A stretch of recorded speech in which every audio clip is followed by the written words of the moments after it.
When I was around 10 years old, Saturdays were always the highlight of my week. That was the day my best friend Jay would come over to hang out. Jay and I were inseparable, two peas in a pod, always on the lookout for adventure and excitement. One particular Saturday, Jay arrived at my house bright and early, ready for a day of fun. We wasted no time in heading to the playroom, where my younger sister's lifelike baby doll sat on a shelf. The doll was capable of walking on all fours with the help of batteries, and its realistic features always gave me a slight shiver whenever I looked at it. Despite its unsettling appearance, I'd never paid much attention to the doll until that day. Jay, always up for a prank, suggested we play a joke on my sister by hiding the doll somewhere unexpected. Chuckling at the idea, I eagerly joined in, thinking it would be harmless fun. After hiding the doll, Jay and I spent the rest of the day exploring the fields and forests surrounding my house, lost in our own little world of adventure.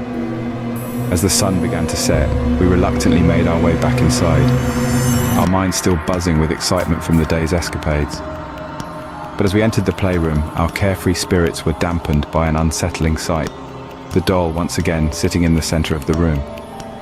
I felt a knot form in my stomach as I realized that the doll had somehow moved from its hiding spot.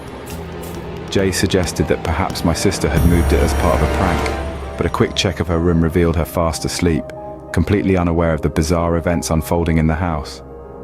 With no logical explanation for how the doll had ended up back in the playroom, we exchanged nervous glances, the sense of unease growing with each passing moment. Despite our growing apprehension, we decided to put the doll away and try to forget about it. But as the days passed, strange occurrences continued to plague us, each one more unsettling than the last. One weekend, while Jay and I were sitting at the dining room table, enjoying a snack, something caught his eye. He froze, his gaze fixed on something behind me. I turned to see what had startled him and felt my blood run cold.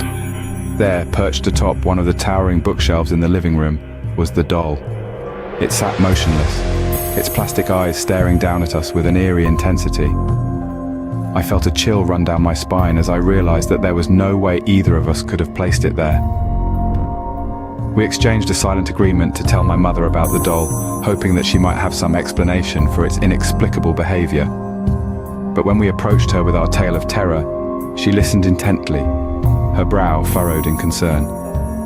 My mother was a pragmatic woman, not one to indulge in flights of fancy or superstition. Yet even she seemed unsettled by our account of the doll's antics.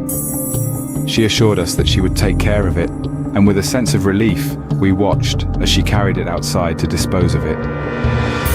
Weeks passed, and the doll faded into memory, becoming little more than a footnote in our childhood adventures.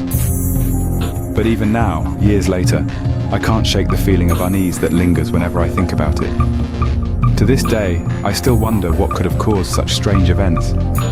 Was it a malfunctioning toy, a prank gone wrong, or something more sinister? I may never know the truth, but one thing is certain, the memory of that haunted doll will stay with me forever.